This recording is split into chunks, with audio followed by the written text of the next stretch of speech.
Keep the colors in the line. Take flight, or however the theme song goes. You guys, Jimmy Dale. Jimmy Dale. Jimmy Dale. Okay? But before I get into Jimmy Dale, this is the review of Queen Sugar Season 4, Episode 2. Don't ask me what the theme of this episode is or the name of it is. I didn't look that up this time. But what I can tell you is I believe it should be Fury for Nova, because everyone is mad at Nova. I know Nova has done some things in the earlier seasons. I know she has done some things to get on all of our nerves. You know, Nova is very, she's what you could consider to be very aware, very conscious. However, Nova goes about doing things just the wrong way, and then she always seems to manage to figure out a way to make it make sense to herself, but she can't seem to make it make sense for everybody else. And you know, I've never seen Charlie more upset with Nova than in this episode. You know, even when Nova came out about her and the guy that her and Charlie have been seeing at the same time, I can't think of his name at the moment, but even when she came out about him, I don't feel like Nova felt as betrayed as she did with this, as she does rather with this book. So going back to the beginning of this episode, we basically see that Charlie has arrived at Ralph Angel's home, and she, by the looks of Ralph Angel's face, she knows that Ralph Angel read that book, and she's like, really, Ralph Angel? But I told you, Ralph Angel is hard-headed. Not to mention, speaking of hard-headed, while I remember, Nova, there was a point where Charlie called Ralph Angel hard-headed, and I talked about this in the previous review in regards to the big sisters and how they treat Ralph Angel, and like it's got to be annoying for Ralph Angel because they're constantly, you know, treating him like a child and saying little remarks that are just highly disrespectful, especially for a man, you know, to be receiving from women or receiving at all. So, you know, it's interesting because Charlie felt the need to call him hardhead, and it's like, okay, Charlie, okay, Nova, he's not a child anymore. You guys got to stop treating him like a child, or you're going to keep pushing him further away. And being a big sister myself, I know how that is. I know exactly how that can be, you know, between myself and my sister. We're the big sisters to my two little brothers. And, you know, I definitely know when we want to convey a message to them, sometimes we can come off like Charlie and Nova borderline, basically. I feel the biggest indicator of Ralph Angel's maturity and, you know, why they need to be taking Ralph Angel more seriously is the fact that this is a man who is raising a child that's not even his own. You have to give it up for Ralph Angel, because now that he's aware that Blue isn't his own, you cannot honestly tell the difference, other than sometimes the emotional ups and downs that he may go through from knowing the truth. Other than that, the way he treats Blue is no different than the way he treated Blue when he felt like Blue was biologically his son. And that definitely shows not only how mature he is, but just how loving he is. I mean, what a man that, you know, because he could have easily have told the you know, the mother, I can't remember the mother of Blue name, but he could have Darla. He could have easily told Darla, like, deuces, you know, this isn't my child, but he didn't do that. And that's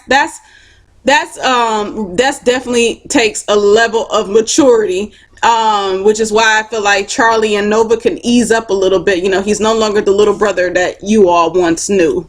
He has grown.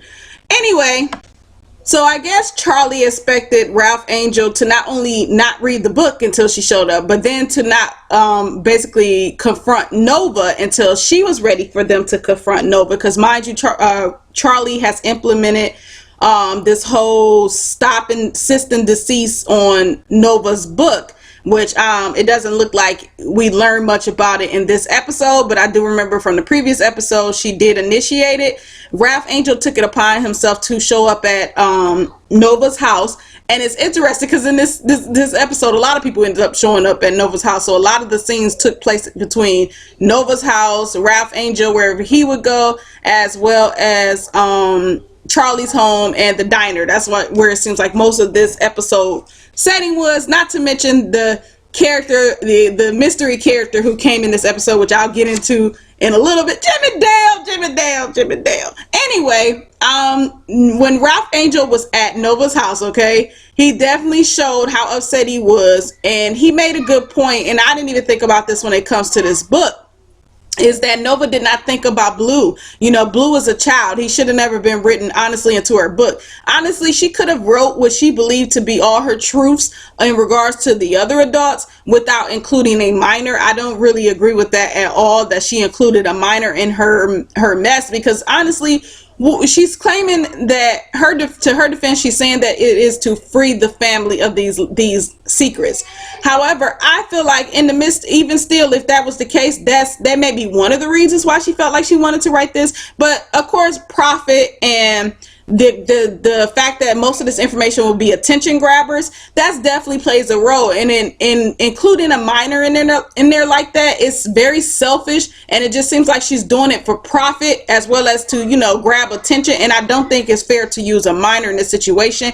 You know, she honestly, and neither did I, when I thought about that, I didn't think about it until Ralph Angel brought it up, the repercussions that Blue stands to face because she put this information out there. I honestly didn't think about that. And when he said that it was pretty deep, he was very emotional. He broke something that looks like a picture frame at the house. Oh, that picture.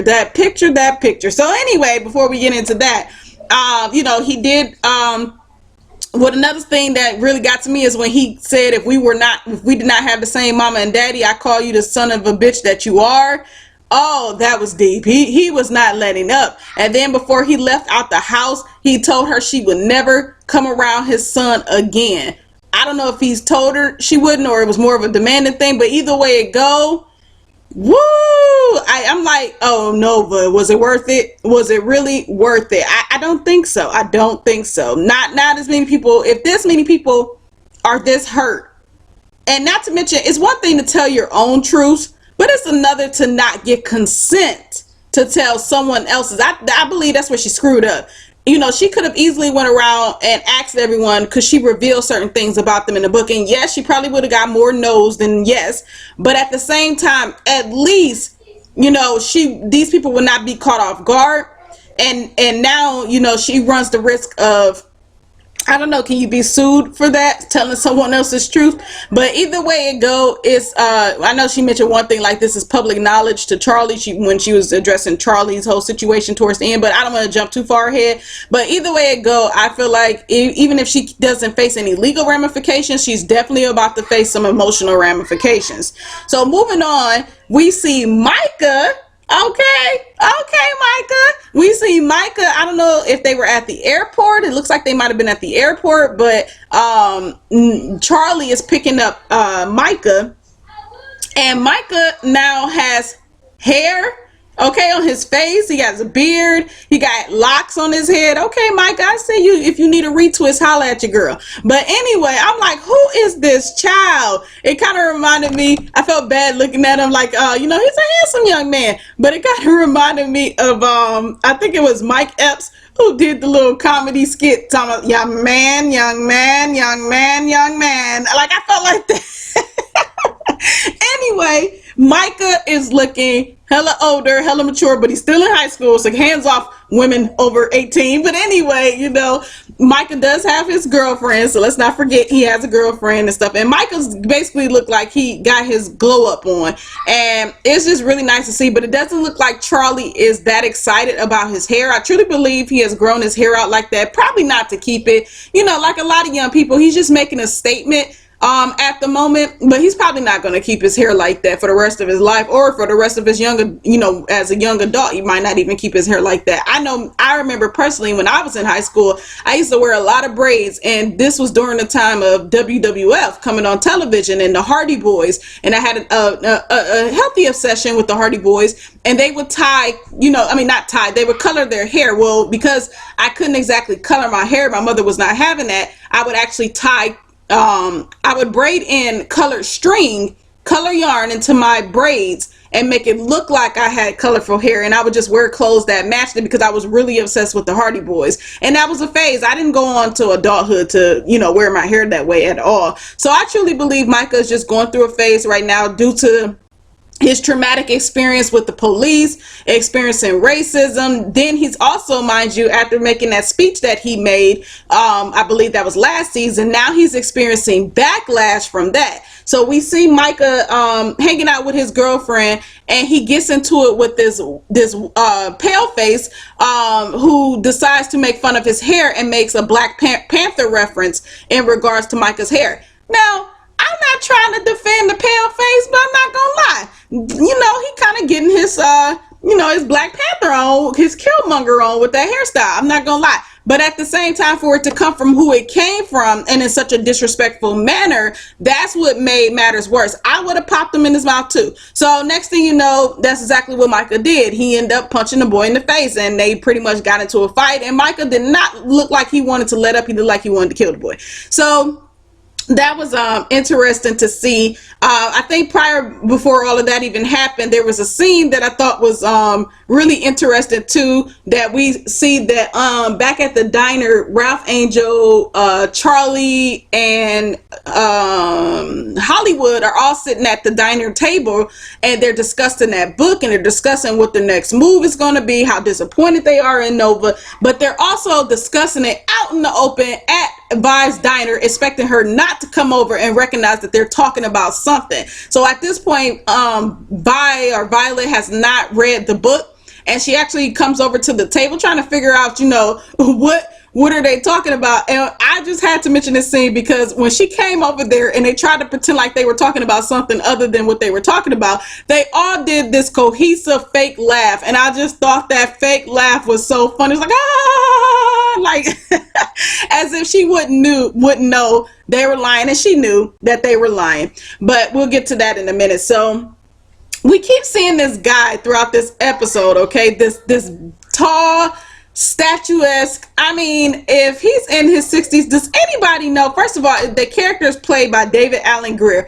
I do not know if David Alan Grier is in his 60s, his 50s, his 40s. I don't know. What I can tell you is brother is aging fine, okay? Brother is aging. David Alan Grier is aging just wonderfully. He's got the full gray beard popping off. I don't know if he's playing a character older than what he actually is. I don't even know how old David Alan Grier is. He looks like he's trying to play a character that's perhaps kissing 60, but David Alan Grier himself looks so young, so I'm not sure exactly, or maybe he's in his 50s. But either way it go, I think it's just more so the gray that's making him look older. But either way it go, David Alan Grier has definitely he's definitely got his glow up on. He looks handsome, to be honest. David Alan Grier looks really handsome. It's what I love about David Alan Grier, we get to see him throughout the years, throughout the decades, even since his Living Color days. We have had the fortunate experience to see David Alan Grier take on these different roles, these different acting roles. I mean, he is so diverse. I think about him in Jumanji. I think about him on that TV show he was on. I think about him on the numerous TV show appearances that he has made. He is a very diverse actor. He is able to go from serious roles to extremely comedy roles. And it is amazing to me, like, I feel like David Alan Grier is really underrated. I really, really do. I don't know if that's just me, but I don't know if everybody's giving him the recognition he deserves. Like, you got to think about the days when he was on in Living Color, and look at what he's come to now. Like, and then now this role, like, oh gosh, this is even creepy to see David Alan Grier in this role, because apparently, he's going around in these different areas in the town. We can clearly see from the beginning he's headed towards the town, and he's helping this lady with her vehicle. I can't remember if it was a flat tire or whatever situation was, but he's helping her with the vehicle, and he's basically a fast talking brother, sounds like a fast talking Southern brother, or he could be from the city in the South, but either way it go, you can tell he's a little country, and he's very fast talking, very slick, very smooth. And then he goes off and buys some ribs. Them ribs was looking good. Can we just take a moment to think about them ribs? Them ribs was looking mighty fine, weren't they? But anyway, we see him buying these ribs, and he's even fast talking there. We know he got some money on him, because the way he gave that lady that money to pay for the ribs, apparently it was more than what the ribs actually cost. So he makes it seem like he's just a genuine man that's not from the town, don't know nothing about the town. But once once he gets to this hotel that he's checking in, he asked the clerk about a diner. He was like, trying to act like he don't know what he's talking about. Where's this diner I've been hearing about? And the lady goes, oh, that used to be such and such, but now it's Vi's Prize Pies and Diner or some stuff. And he was like, yeah, where's that at? I'm just passing through, but I want to go to that diner. And she basically, tells him and then recommends the food there. And when he checks in, okay, we learn what his name is, Jimmy Dale. But prior to learning that, his name is Jimmy Dale, finally at the end of the episode, after this brother then traveled all around and, been fast talking, we trying to figure out who is this new character. And he got a presence. That's the thing. This brother has a presence about him. David Allen Greer has a presence about him. We got to emphasize that. He definitely has a acting presence about him, and he definitely is commanding those scenes. Look, he is putting that acting experience to use. I'm for real. Like, I don't know if anybody else noticed that, but I got to emphasize that. Brother rolling around that Cadillac Seville. Wasn't that a Cadillac Seville? All the old players got a Cadillac Seville. Anyway, prior to the reason why the name Jimmy Dale is so important when we hear it come out his mouth is because there was a point where Aunt Vi finally sat down with Nova's book. And again, they had Nova's voiceover. And Nova's voiceover reading the book as Violet is reading the words, basically talked about Violet's ex-husband abusing her and leaving her broken and beaten. And apparently it looks like he may have put her in the hospital, because we see that Violet ends up going through like this old box of items, and one of the items was a hospital band with the name Violet Dale on there. So when Violet is reading this book, it says, Uncle Jimmy Dale, and, basically left my Aunt Violet broken and blue, and literally and figuratively broken and blue, or something to that regards. And when we hear that the name is Jimmy Dale, and we see the reaction of Violet, which is reaction of just being completely in horror, maybe perhaps from Nova even writing the book to memories of what Jimmy Dale did to her, one or the other, or maybe even both. That's when we realize, the name of the uncle that did these things to Violet was Jimmy Dale. Then when we get to the scene where David Allen Greer is checking into the hotel, we realize he gives his name and it's Jimmy Dale. So now the whole time of him being there comes together. This whole mystery character comes together for us at the end, because now we realize Jimmy Dale is not actually a stranger passing through. He's very familiar with maybe that's another thing. I'm not quite sure, has Violet always been down there? I'm not quite sure, has she always been living where she's at? Was there a point that she may have ran down there for refuge from Jimmy Dale? From where, and I keep saying down there because I'm up in the north, so that's why I keep saying down there. But maybe she ran for a refuge from Jimmy Dale, and now he's coming to the town. So I can't even necessarily say that he's lying about not being familiar with the town. It sounds like maybe he's nice. Like I said, it looks like he's more northern, or maybe more from the city areas instead of where they're at, which looks like more of the rural areas. So that's why, I'm sure next episode we're going to get hopefully some more information in regards to this, but we at least definitely know he knows what he's there for and he's coming for. But I can't figure out why. Like, what could Jimmy Dale, what could Jimmy Dale really have to gain? What is he looking to gain by coming down there? If this really was a domestic abuse type of situation, type of relationship, then what is it? What doors is he looking to close with Violet, or is he looking to shut some eyes? I mean, I ain't trying to be funny, but anyway, so also in this during this episode, which is amazing, they can fit so much in one episode. It's very difficult to write all this down, but anyway, we also know that Ralph Angel has went out on a little, I guess you can call it a little date or a little meeting with Blue's playmate's mother, and she's a very beautiful woman. Y'all know who she remind me of? She remind me of Hannah on Tyler Perry's The Half and the Half Not. She got those same beautiful cheekbones. She definitely reminds me of her. Both very beautiful women. That natural beauty. That natural beauty. You can't buy that beauty in the store. Okay, you can't emulate that beauty. All you can do is hope that God bless you with that beauty. But anyway, I really like her spirit, her aurora that the character is giving off, because I feel like that's something that Ralph Angel needs, that calmness, that no drama type of love. And I don't know what happened to the Hispanic looking or Asian looking, whatever that other female was from the other season that Ralph Angel was supposed to be seeing. I wonder whatever happened with that situation. So anyway, also, Ralph Angel went to, speaking of love interest, Ralph Angel went to bring Blue back home to Darla. And Darla, at that point when he was walking up, Darla was actually kissing her date, which is some really tall brother who was trying to get his freak on the first night. You know better than that. You know better than that. And Darla was like, I don't think so, partner. And he just had to respect it. You know, that's what they always say. I respect it. You better. I don't know if you respect it, you wouldn't have tried it. But anyway, unfortunately, poor Ralph Angel had to witness all of that. Now, it's not like his week done already not been jacked up by Nova, but now he got to walk up on who was his former fiance, the mother of his son, kind of, and you know, the love of his life basically at this point, or was up until last season or season before.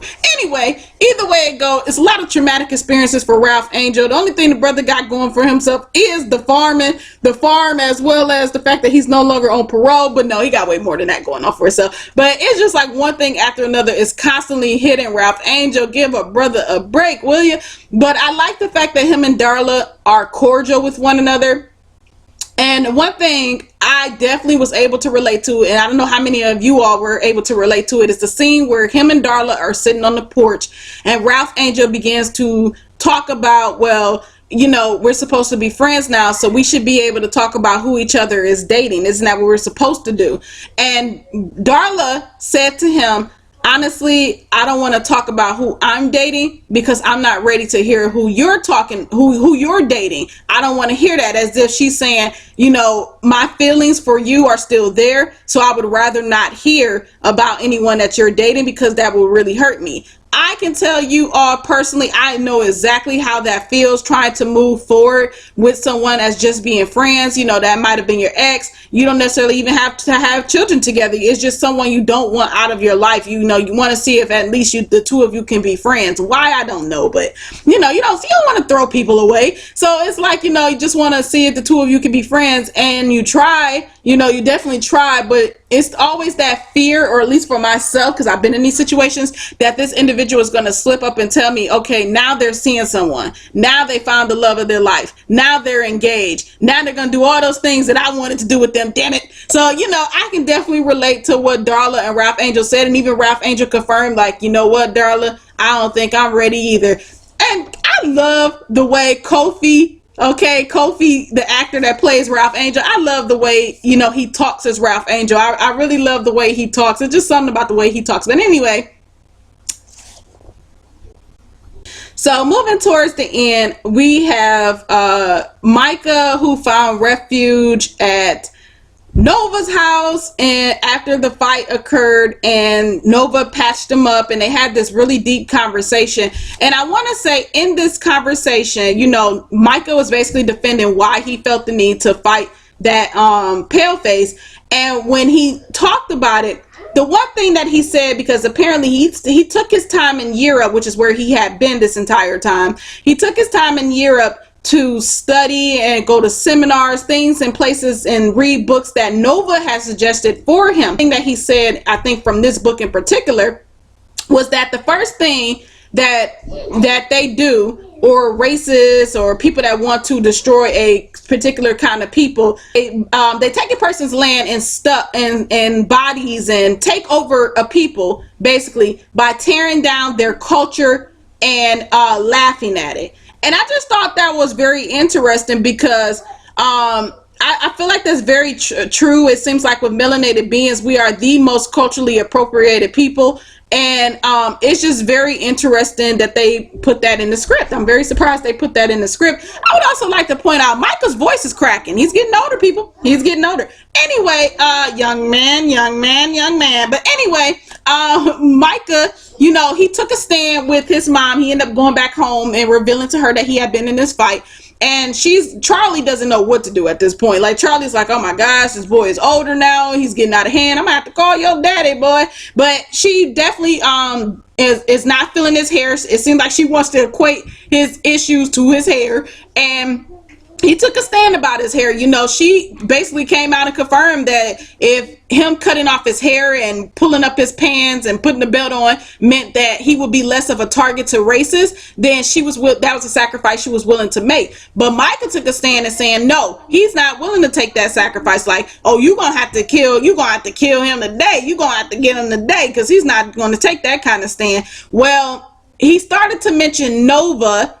And immediately Charlie got very upset because she started to feel like Nova, okay, was feeding her son all this information and basically putting her son against her. So that was the last straw for Charlie, because Charlie had been avoiding Nova the entire episode. Every time Nova would call, you know, Charlie would either dodge the call or just not answer. So she had been avoiding her. And I truly believe that's because of the book, and that she's trying to put out that cease and desist, so she didn't want to see her right away.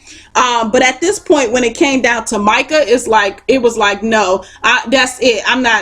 We not about to do that. You're not about to put my son against me, or at least that's how she's perceiving it anyway, which I don't believe Nova is trying to put, Micah against Charlie, but I do believe that Nova is looking at it from an aunt perspective when it comes to Micah versus a mother perspective when it comes to Micah. So anyway, now at the end, we are seeing the face off between Nova and Charlie. So Charlie is banging at the door, which, like I said, everyone basically ends up at Nova's house today or on this episode. And Nova goes to the door. It's Charlie that comes in. Charlie basically confronts Nova about pitting her son against her. Nova is like, no, that's not what I'm doing. But Charlie basically is like, okay, you must think I'm a bad person. I'm a bad mother, and based off of what you put in this book. And so she reiterated some of the things that was in the book. And I mean, she just really ripped into Nova and on this scene. And when that picture, okay, so we already have I forgot his name. We already had Ralph Angel destroyed that picture frame. He broke the picture frame, and now we can see on the stand, okay, that Nova put the picture back on the stand, but without the frame, of course, because Ralph Angel broke the frame in an earlier scene.